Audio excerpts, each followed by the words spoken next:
Olá, gente, bom dia.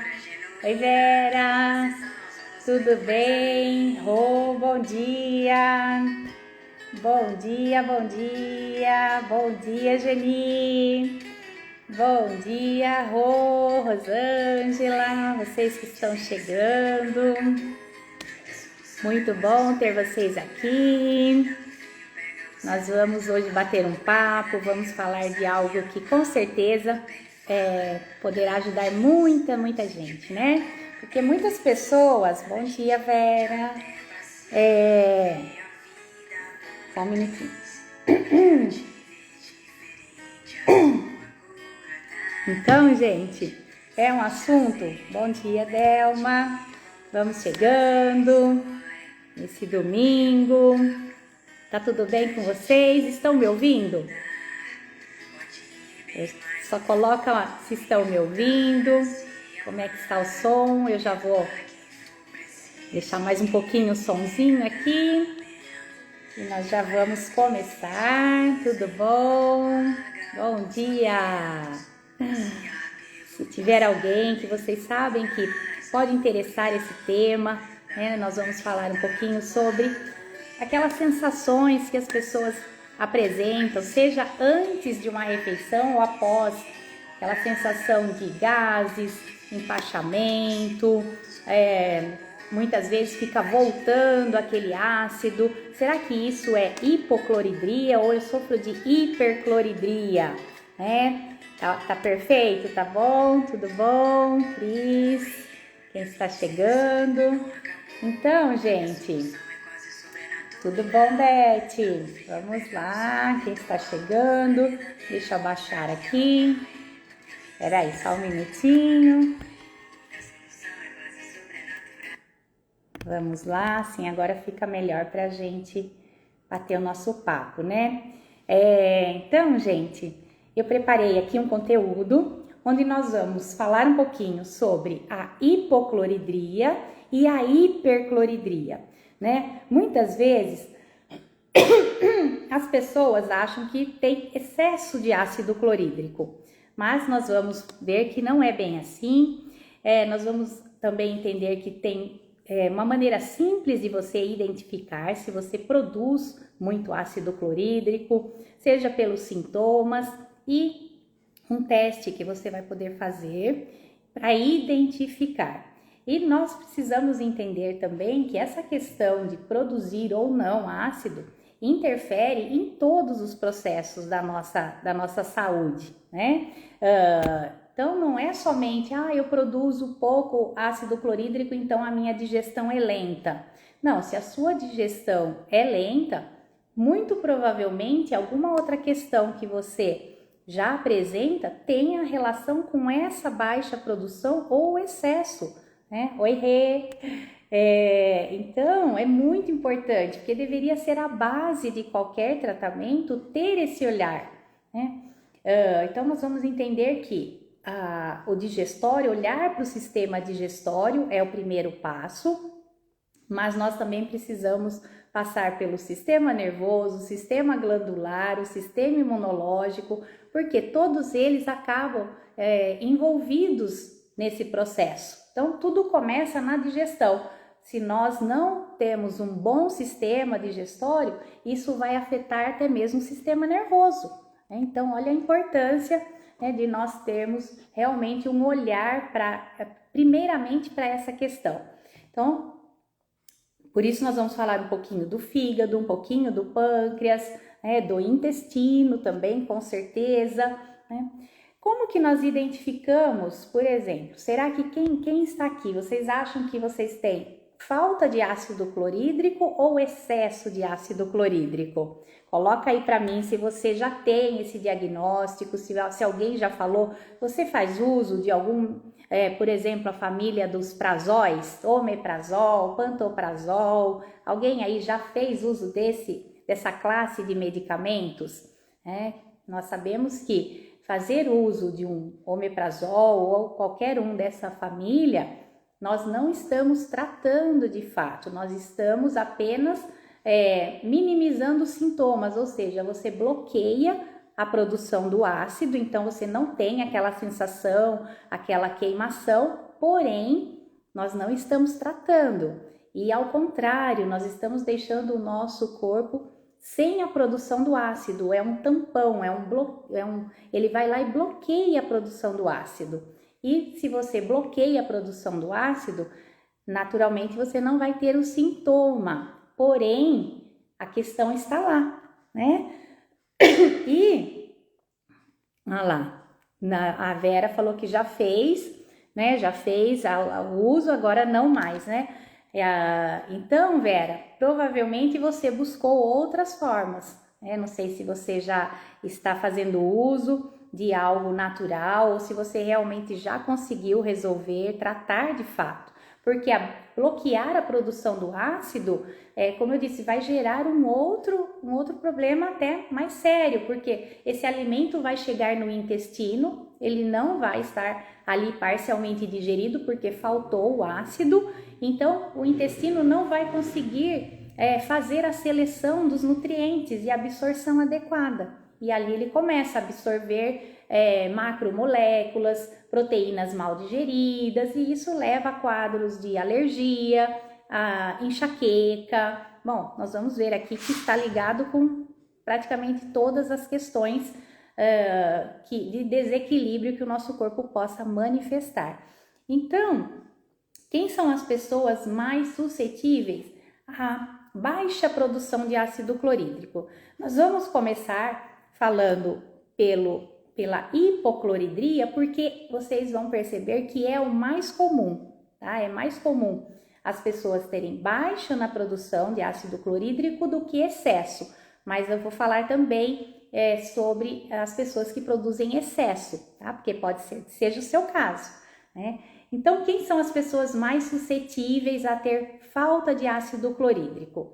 Especialmente aquelas pessoas que tomam muito café, né? Aliás, dependendo do café, vai ser algo que ali já vai comprometer a produção de ácido, porque hoje nós sabemos que o café, especialmente o café brasileiro, ele contém ali não somente o café, mas além do agrotóxico, ele também tem outras sujidades que o nosso corpo ele não consegue reconhecer, né? Bom dia, Adri, bom dia, quem tá chegando.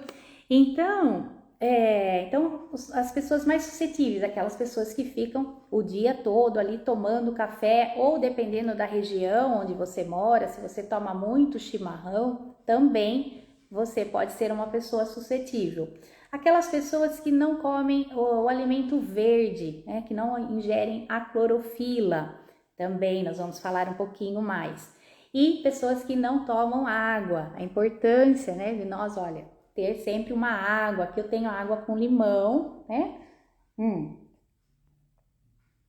Mas é muito importante, então, a ingestão adequada de água, e nós vamos falar também da quantidade ideal que cada um deveria ingerir todos os dias. Então, quando nós pensamos na hipocloridria, nós temos que começar a pensar principalmente na mastigação. Como é essa mastigação? Será que é uma pessoa ansiosa, que mastiga rapidamente e não dá tempo nem mesmo para as enzimas que nós temos presente na boca já começar a pré-digerir, por exemplo, os carboidratos que começam na boca? Muitas vezes, pessoas que... a Rê falou que toma o café orgânico, né, Rê? Ai, muito bom. Além de saboroso, é mais saudável, claro, porque ali vai ter só mesmo o café. E claro que nada em excesso, nem mesmo nada, nem mesmo água. Então, gente, olha, tem pessoas que às vezes têm aquela compulsão por açúcar, por doces. Por quê? Porque ela não dá a enzima ali salivar não tem tempo para começar a quebrar o carboidrato.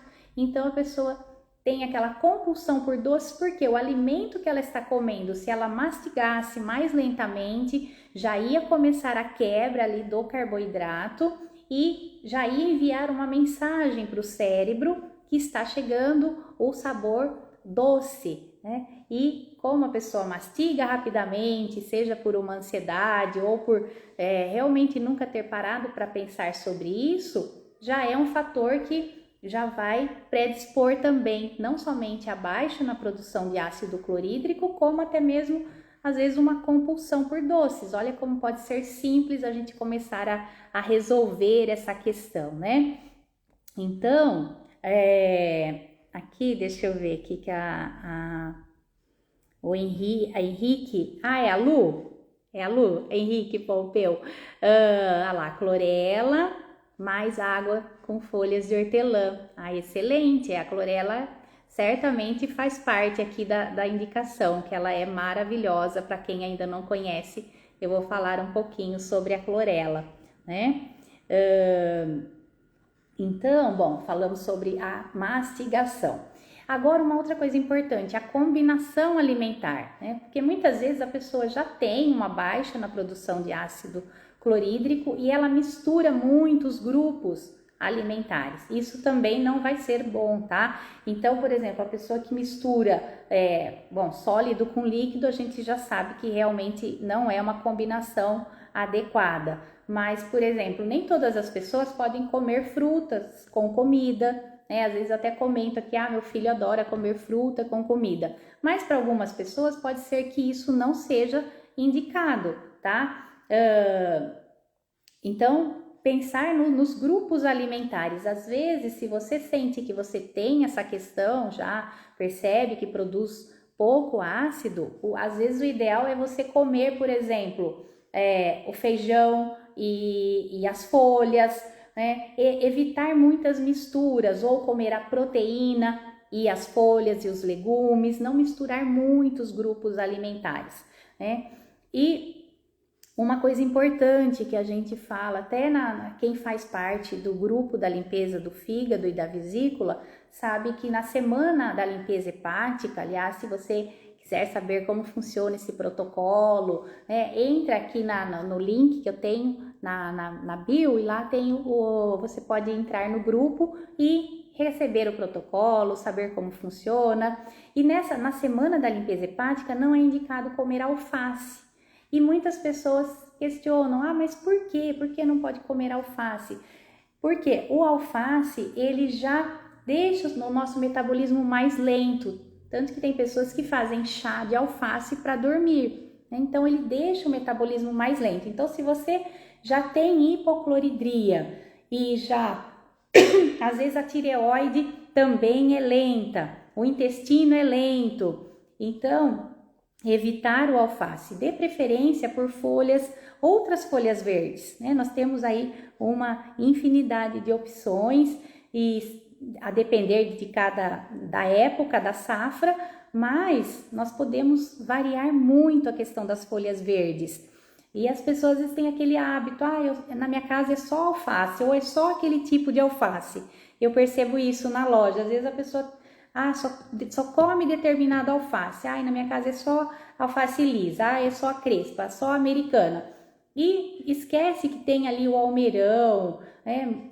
Pessoas que têm acesso ao agrião da água especialmente, que é mais difícil encontrar. Infelizmente, hoje a gente encontra muito a questão das folhas hidropônicas, isso também não é saudável, tá? Não é a mais indicada, né? Porque seria um assunto também que a gente pode abordar num outro momento, mas tente evitar alimentos hidropônicos, tá? Então, gente, e substituir, evitar o alface se você tem essa questão já da hipocloridria, que você vai aprender como testar, se você tem hipo ou hiper. Evitar também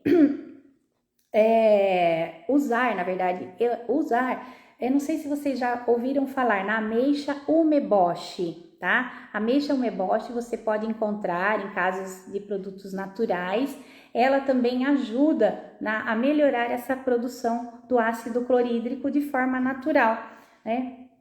E usar também os alimentos que irão estimular. Então, como eu falei, o agrião, o almeirão, o rabanete, né? A pimenta caiena, para quem não é sensível, né? E a ameixa umeboshi também é bem interessante. Ela é uma ameixinha assim vermelhinha e ela vem ela é bem salgadinha, tá? Mas é uma que você vai consumir ali ao dia, ou você pode colocar junto na sua salada, na sua comida, assim como o gengibre ralado, também é uma excelente estratégia. Fazer uso também da zedoária, né? Tanto o extrato seco de zedoária, né? Extrato seco 250 miligramas, você encontra na forma de cápsulas, ou fazer chá, né? Também é excelente. A clorela, como a Lu aí já comentou, então a clorela, olha gente, ela é assim, olha, é uma microalga, tá? Que você encontra, de preferência assim, em forma de comprimidinhos ou de tabletes. A gente não indica a clorela em cápsulas, porque ela é uma microalga e ela exige uma tecnologia bem assim avançada e de qualidade para que consiga quebrar a molécula, né? A parede dessa microalga. Então, dependendo da qualidade, você não vai receber todos os benefícios. Ela tem 60% dela proteína, tem proteínas, todos os aminoácidos essenciais, as vitaminas, os minerais, de uma forma que o nosso corpo reconhece. Então, ela também vai ajudar na produção do ácido clorídrico. E fazer uso também do aloe vera, o aloe vera da Forever, que é a babosa, excelente também para quem sofre de hipocloridria. No caso do aloe vera, ele é tanto para quem tem baixa produção de ácido clorídrico como excesso. Você tomar 40 ml uma vez ao dia, começando ali logo pela manhã, você já vai começar a tratar e também vai minimizar muito todos esses sintomas, tá? E a gente indica a aloe vera da Forever, tá? A marca Forever. Fazer uso do vinagre de maçã, o vinagre de maçã sempre ou orgânico ou de fermentação natural, tá? Ele vai ajudar a melhorar essa produção do ácido clorídrico. Sempre lembrando de incluir os amargos, então jiló, comer o almeirão, isso a gente já falou um pouquinho. Fazer até um dia, por exemplo, de jejum com sucos com essas folhas mais amargas, tá? Quando a gente fala suco medicinal, não é suco à base de frutas, tá? É suco à base dos vegetais. Você pode até incluir ali uma maçã, né, um pedacinho de abacaxi, que vai até ajudar, mas não é uma mistura de frutas, frutas doces, muitas frutas, isso pode até aumentar ali a produção de gases, tá? Então, uma outra forma é você incluir a losna. A losna, para quem conhece, já é uma erva assim muito utilizada pelos antigos. A gente sabe o quanto ela é amarga, mas o amargo ele traz essa cura pra gente, né? Então você pegar ali 30 gramas de losna, coloca ali 500 ml de água e ferve, faz a infusão e aí você vai tomando um golinho de hora em hora. Você não vai tomar um copo de losna, uma xícara de losna. Você vai tomando um golinho a cada hora. Isso vai tratando em doses homeopáticas. E você faz isso durante 3 dias, por exemplo, ou 3 dias alternados na semana. Então, você faz segunda, quarta e sexta, não é todos os dias, tá? Então, é uma outra estratégia. As plantas também que auxiliam, além da losna, é o dente de leão. Nós já tivemos durante muito tempo a clorofila de dente de leão. Era maravilhosa para tratar todas essas questões, inclusive questões ligadas à alergia, tá? Então, o chá de dente de leão, porque agora a clorofila a gente não encontra, né? O chá de alcachofra e também, olha, a camomila. A camomila é excelente para quem tem hipocloridria, né? E o chá ou tintura de quina, você pode encontrar também, tanto na forma de chá como tintura. O cardo mariano também, você pode encontrar o cardo mariano com a silimarina ou somente o cardo mariano, tá? O extrato seco você encontra da marca Nau, 250 miligramas. E tanto com a silimarina, você também pode encontrar da marca Nau, tá?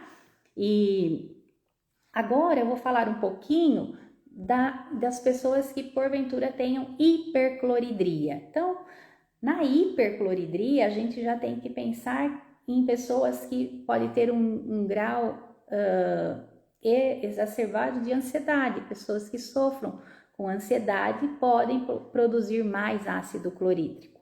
Uma das formas de você identificar nós vamos chegar no teste, é você perceber se você sente dor antes de se alimentar ou após.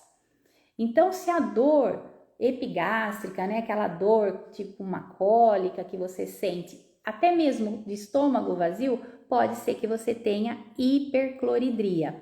Agora, se são pessoas que, se você, por exemplo, sente o desconforto após a alimentação, após uma refeição, aí já é um indicativo de hipocloridria, baixa produção de ácido clorídrico, tá?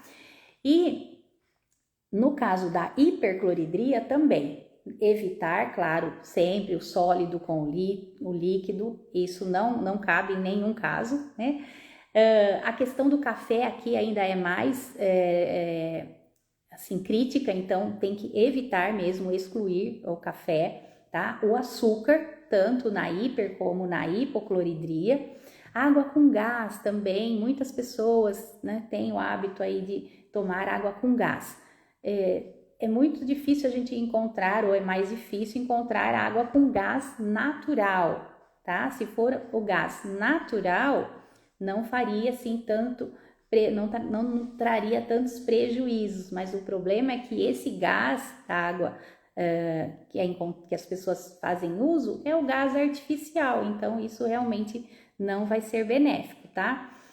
Uma forma natural de tratar quem tem a hipercloridria é fazer o suco da batata crua, tanto a batata doce como a batata inglesa, de preferência orgânica, porque nós sabemos o quanto a batata é contaminada com os defensivos agrícolas.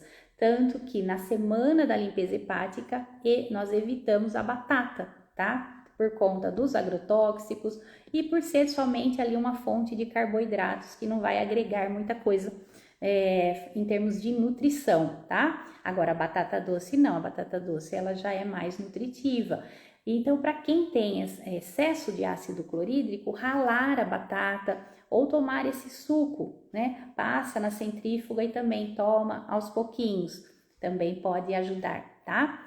Aqui também entra a clorela, então para quem tem hipercloridria, a clorela, ou aloe vera. E na questão dos chás e tinturas, nós temos aí como opção a tansagem, a guaçatonga, o funcho, a calêndula e o confrei, tá? Claro que tem pessoas que têm medo de fazer uso do confrei, mas para ele ser tóxico tem que ser grande quantidade, tá? Às vezes ali uma quantidade absurda para a gente ter um nível de toxicidade. Então, pode fazer uso sim, eventualmente, né, para tratar o confrei e todas essas outras que eu já citei. E aí nós temos que pensar que, como eu disse, tanto na hipo como na hipercloridria, né, nós temos que olhar para o fígado, né, porque o fígado também está envolvido em todas essas, em todo o nosso sistema digestório. O fígado é muito importante, tanto que quem faz parte do grupo da limpeza do fígado e da vesícula entende que está envolvido aí praticamente em todas as doenças, todos os desequilíbrios têm ligação com o nosso fígado, porque ele vai auxiliar na digestão, na metabolização dos lipídios, dos carboidratos. Ele é o grande laboratório do nosso corpo, né? E ele também, olha, a falta de ácido clorídrico pode levar até mesmo a uma esteatose, que é a gordura no fígado. A esteatose, quando não tratada, leva à fibrose ou se vai evoluindo. Por isso que é muito importante a gente começar a ter esse olhar desde sempre, porque quando você tem ali no seu exame um grau de esteatose leve, é porque ali o fígado já está sendo sobrecarregado, às vezes por muitos anos. Então, a gente jamais vai querer que evolua para uma cirrose. Então, vamos ter esse olhar já desde sempre. Como eu posso cuidar melhor do meu fígado, né? E ele também está ligado com o processo da formação dos cálculos. Muitas pessoas imaginam que nós temos cálculos somente na vesícula. Não, esses cálculos, antes deles estarem na vesícula, eles estão no fígado. E pode ser que a causa inicial dessa formação desses cálculos esteja lá no estômago, que não produz a quantidade ideal de ácido clorídrico, né? A bile também. A bile, diferente do que muitas pessoas pensam que ela é ácida, ela não é ácida. A bile, ela é alcalina, né? Ela é uma mistura de sais biliares, de colesterol e lecitina.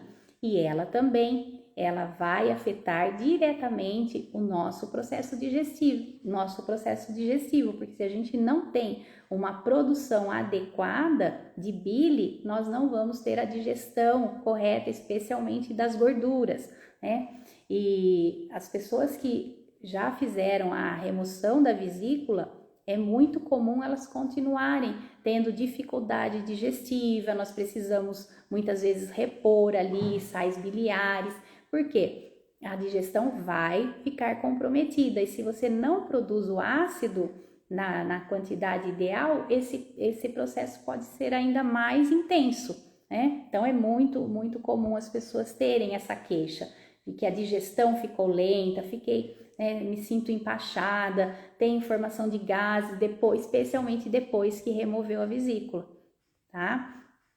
O pâncreas também, a gente tem que ter esse olhar para o pâncreas, porque ele tem a função ele tem as funções dele, tanto endócrina como exócrina.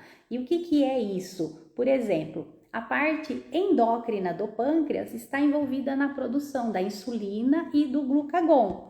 Porém, a função exócrina do pâncreas é justamente auxiliar na produção, né, das enzimas pancreáticas. E tudo isso vai auxiliar na digestão também. Então, se nós não temos essa produção adequada das enzimas que vêm do pâncreas, nós podemos ter uma baixa na produção de ácido clorídrico. Olha como tudo está envolvido. Então, não é simplesmente a gente olhar somente para o estômago. Não, nós temos que pensar no pâncreas, no fígado, na vesícula, né? E daí pensando, como que nós podemos melhorar essa questão do pâncreas, né? Se você já teve o diagnóstico de que você tem baixa produção de enzimas pancreáticas, existem as enzimas, né? As enzimas naturais, enzimas digestivas, que nós podemos fazer a prescrição, mas o importante é você produzir as próprias enzimas. E como que nós podemos fazer isso?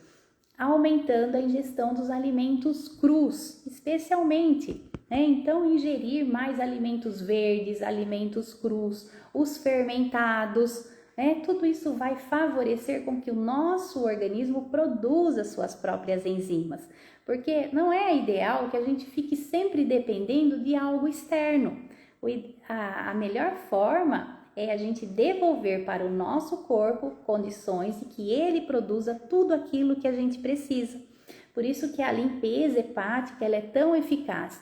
Não é que ela vá e ela cura qualquer situação, qualquer doença. Não, ela oferece condições para que o nosso próprio corpo se cure, para que ele volte a produzir as enzimas, o ácido clorídrico necessário. Isso é o ideal.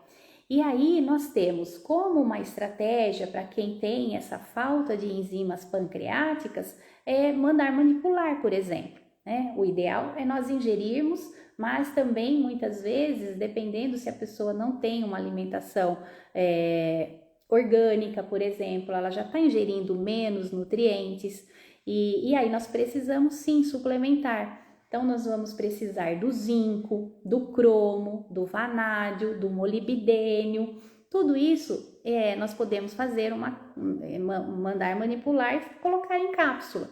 Só que nós não sabemos quanto exatamente o nosso corpo absorve, né? Mas é possível manipular esses suplementos para a gente produzir o nosso suco pancreático, as enzimas pancreáticas.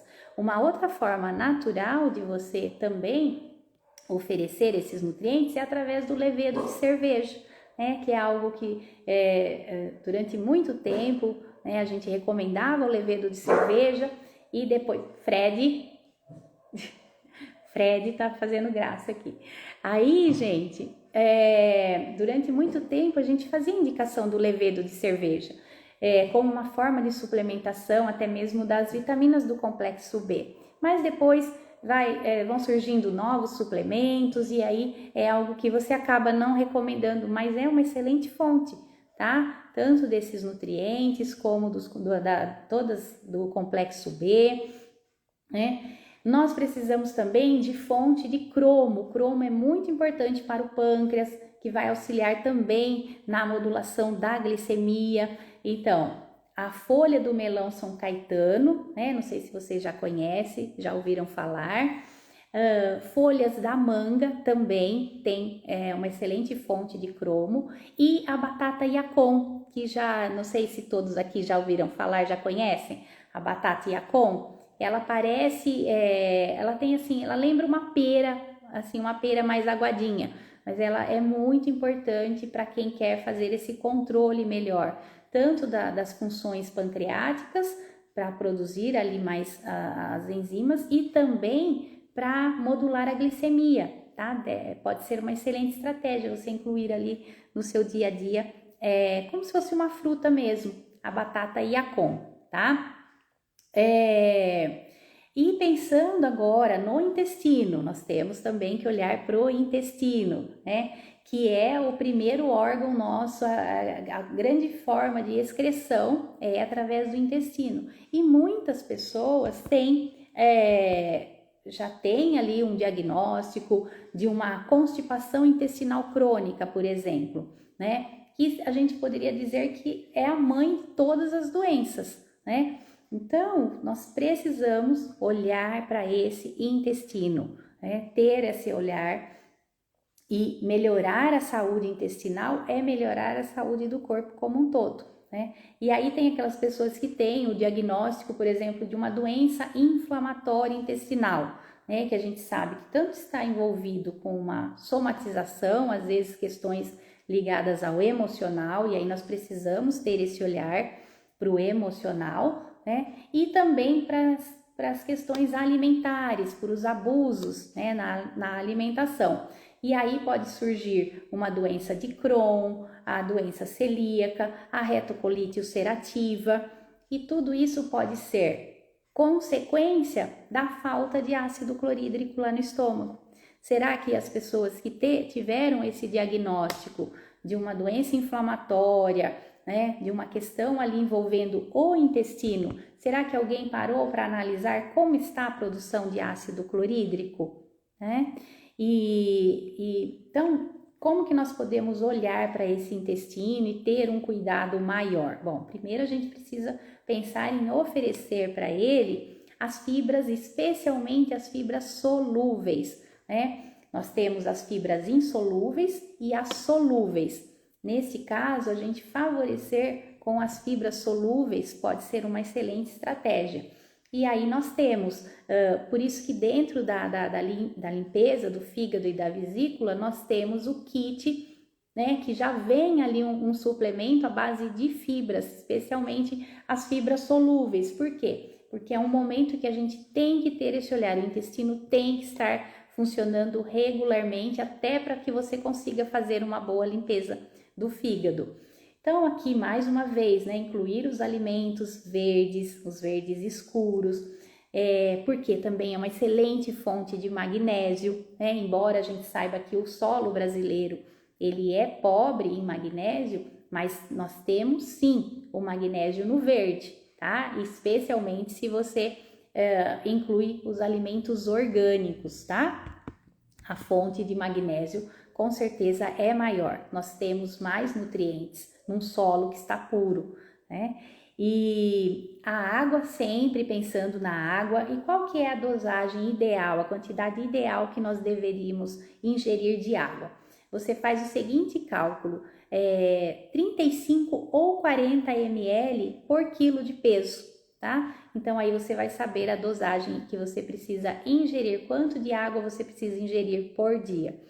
É muito comum nos atendimentos as pessoas relatarem que não conseguem ingerir a quantidade de água que deveria, né? Muitas vezes, até mesmo 1 litro de água, que é o recomendado durante a semana hepática, fora a água que a gente tem que ingerir, tem pessoas que às vezes não conseguem ingerir aquele 1 litro. Então, olha como isso pode fazer diferença na sua saúde, né? Acostume, assim, deixar, né, próximo de você. Se você estiver com a sua água próxima, é mais fácil você se lembrar de tomar água, né? Eu falo por mim, quando eu passei a deixar sempre aqui do meu lado, eu passei a ingerir mais água, né, do que eu ingeria antes. Então, pode ser uma dica aí para você. Então, a questão da água, evitar, né, os refinados, com certeza, farinhas, por isso que na semana da limpeza hepática não entra nada de farinha, né? Então, abster-se das farinhas, não importa se é com glúten, se é sem glúten, é uma farinha, o nosso corpo não precisa, né? Evitar as carnes, que vai sobrecarregar ali, a proteína animal vai sobrecarregar o nosso intestino, queijos, os lácteos, e comer as frutas com o bagaço, né? Que muitas vezes as pessoas não conseguem nem ingerir a quantidade de frutas necessária e o que dirá comer o bagaço. Então, jamais substituir a fruta por um suco, não, é a fruta, é o bagaço, quando possível a casca, se for orgânica a gente tem que aproveitar tudo, o mamão com as sementes, né? Se você ingere a semente, ela vai ter uma ação benéfica e até mesmo antiparasitária no nosso intestino, mas é preciso triturar essa semente ou mastigar, tá? Para que a gente tenha esse efeito benéfico no nosso intestino, né? Sempre pensando também nas questões emocionais, então aí a gente teria assunto para uma outra live, falar somente das questões emocionais que envolvem tanto o nosso intestino, o pâncreas, o fígado, o aparelho digestivo. Para cada sistema do nosso corpo, nós temos ali o emocional ligado àquele sentimento. Então é algo que cada vez mais a gente vem falando, porque muitas vezes as questões começam ali no nosso emocional, né? E quais os suplementos que nós podemos utilizar para melhorar essa questão intestinal? Bom, aqui entra mais uma vez o magnésio, a importância de suplementar, de aumentar os verdes. O psyllium também é uma excelente estratégia. Mais uma vez entra a clorela, né, a maravilhosa, a clorela. E a clorela, gente, olha, se você incluir, por exemplo, essa que eu falei que aqui são tabletinhos de 250 miligramas cada um. Então, a gente indica uma clorela a cada 5 quilos de peso. Então, é uma forma de você fazer o cálculo de quanto você vai ingerir por dia, tá? Que a indicação são 3 gramas por dia, tá?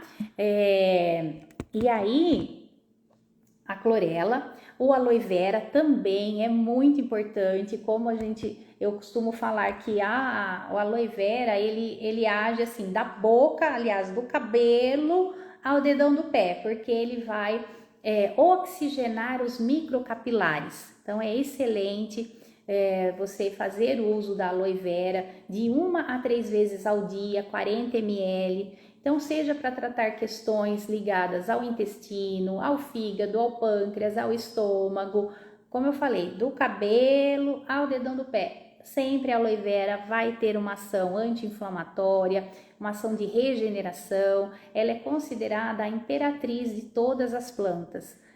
A gente só tem que ter um cuidado porque a gente não indica fazer uso da babosa de forma assim natural, porque você precisa retirar a aloína. Então, se você quiser fazer uso, você precisa realmente conhecer o processo para tirar toda a aloína, que é uma substância que algumas pessoas não metabolizam, então é muito importante. Por isso que a gente sempre indica da Forever, que ela já é livre dessa substância, a aloína, então a gente não corre esse risco, tá?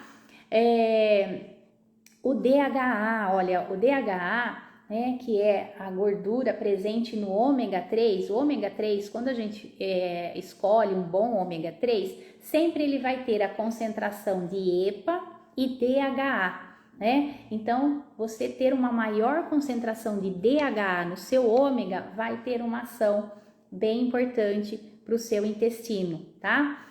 Então, sempre escolha ômegas que tenha ali um selo, que você realmente confie na qualidade. Uma forma de você testar se o seu ômega é puro, você coloque ele no freezer, tá? Ele precisa congelar. Se ele não congelar, é porque ali tem uma mistura de outros óleos, tá? E olha que eu já fiz esse teste com pessoas que trouxeram ômegas, né, para mim na loja. Eu comprei esse ômega em tal lugar e eu queria testar. Não era ômega puro. Então, se você não tem certeza da pureza, é melhor não fazer uso de ômega.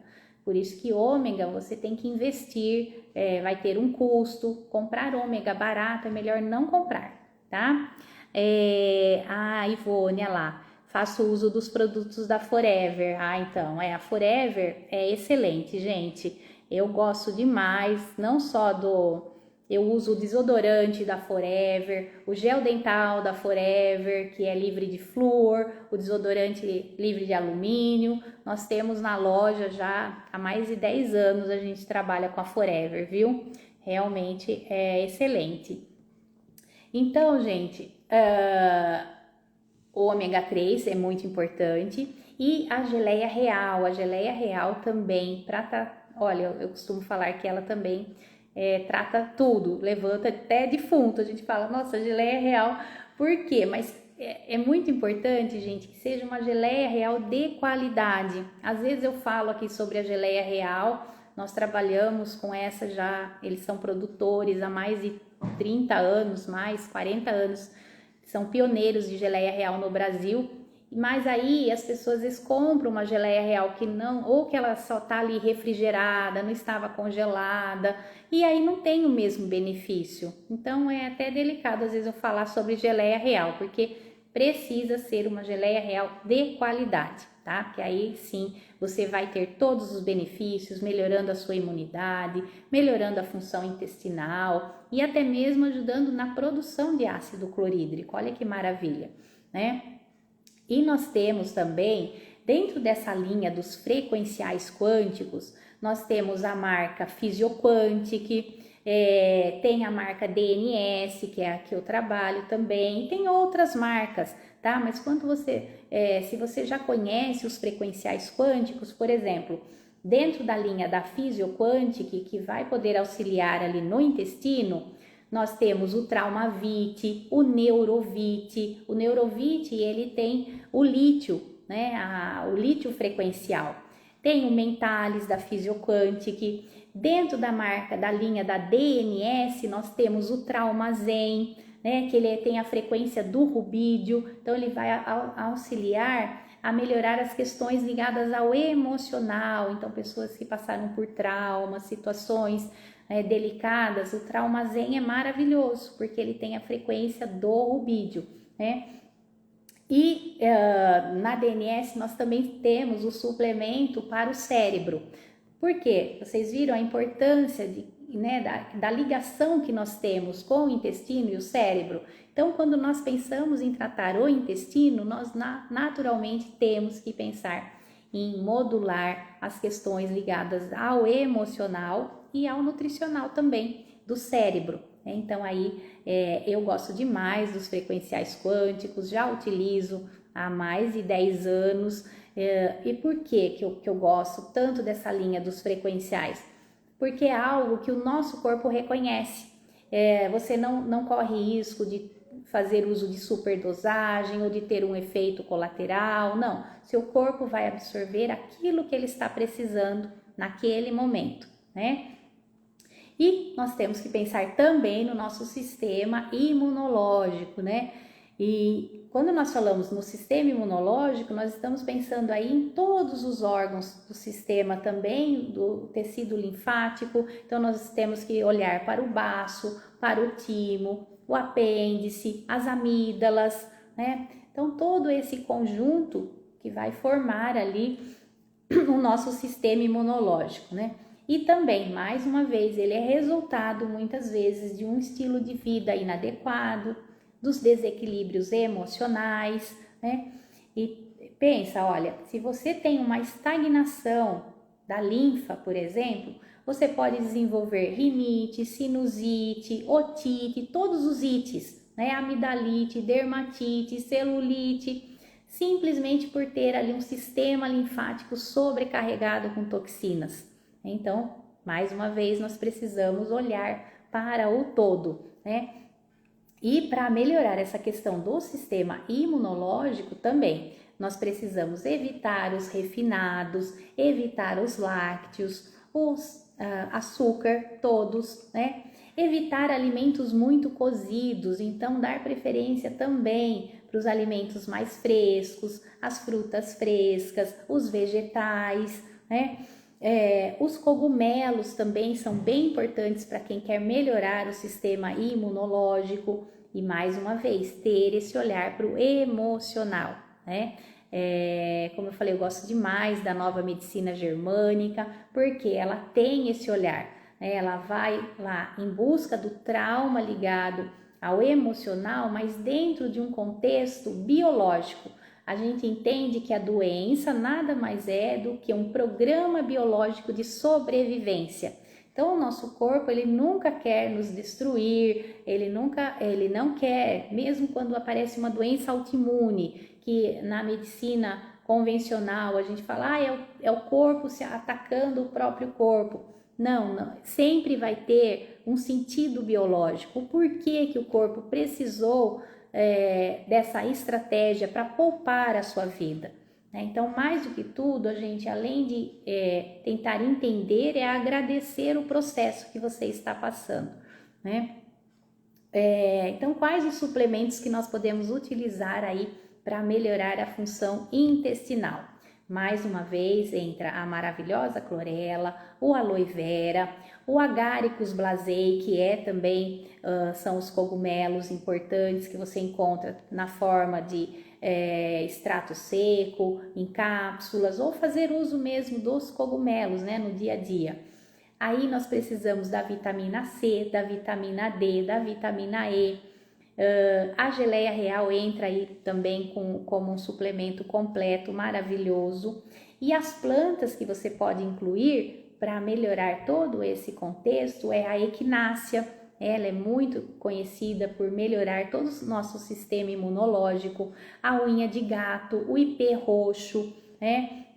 A minha sócia, quando ela, há muitos anos, ela teve um nódulo na mama e ela optou por fazer o tratamento, né? Um tratamento que não utiliza químio e nem rádio. Ela fez uso durante um tempo do ipê roxo, além de outras estratégias. Claro, ela fazia também enema com café orgânico, excluiu todos os alimentos cozidos, ela fazia ingestão dos alimentos crus, ela fez uso da couve com a maçã. Então, gente, veja que a cura está na natureza, né? Ela conseguiu, sem químio, sem rádio, o corpo voltou ao equilíbrio, né?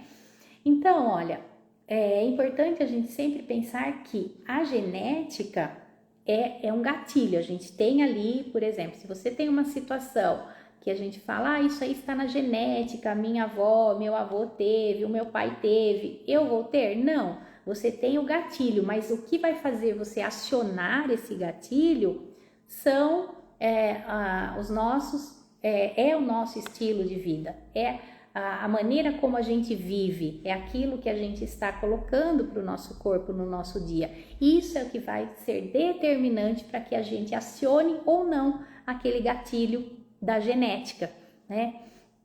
Tanto que o Bruce Lipton vem para o Brasil agora pela primeira vez e toda a abordagem dele falando em relação à epigenética, né? Que a epigenética ela é soberana. Durante muito tempo a gente achou que a genética era que comandava tudo no nosso corpo. hoje a gente já sabe que não é assim, é a epigenética, é o que está acima da genética, é o nosso estilo de vida, é aquilo que eu penso, é aquilo que eu sinto, é aquilo que eu estou colocando para dentro do meu corpo, que eu estou aplicando na minha pele, no meu cabelo. Isso é o que vai realmente determinar se eu vou acionar ou não aquele gatilho presente na minha genética, né? Então, olha, como que você vai fazer para testar, né? Se você tem hipo ou hipercloridria, tá? Você vai colocar em jejum 100 ml de água, então você coloca, olha, pega um copo com água, 100 ml é o suficiente, e você vai colocar meia colherzinha de chá, meia colher de chá de bicarbonato de sódio, tá? E aí você vai monitorar durante 5 minutos. 5 minutos, você tomou, você já começa a contar o tempo. 5 minutos é o máximo que você vai contar. E ali você já vai, se você arrotar até 2 minutos, é sinal de que você tem hipercloridria, tá? Você produz excesso de ácido clorídrico. E aí você vai adotar aquelas estratégias que eu falei para quem tem excesso, hipercloridria. Se você arrotar dentro desses 5 minutos, de 2 a 3 minutos, significa que você está normal, você produz o ácido clorídrico dentro aquilo que o nosso corpo precisa.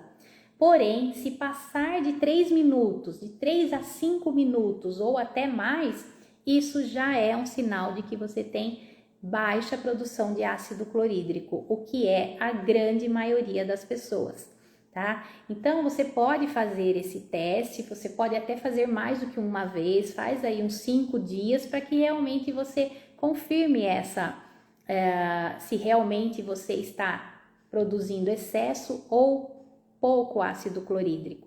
E aí você então adota essas estratégias. É claro que tem muito mais, tá? Eu falei aqui assim bem o básico para que a gente possa começar a ter esse olhar, tá? Sobre cada um desses temas teria muito mais para a gente abordar.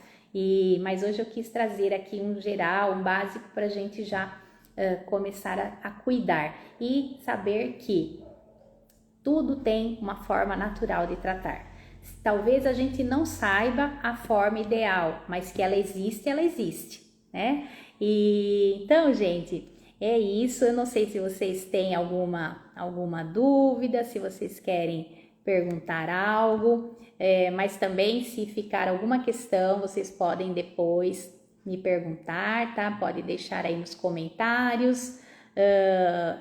Se você fizer o teste depois também, quiser comentar como é que foi o resultado para você, tá bom? Eu adorei estar aqui nesse momento, nesse domingo pela manhã. Espero que vocês tenham gostado e tenham um excelente domingo e até breve, gente. Beijo, beijo. Tchauzinho.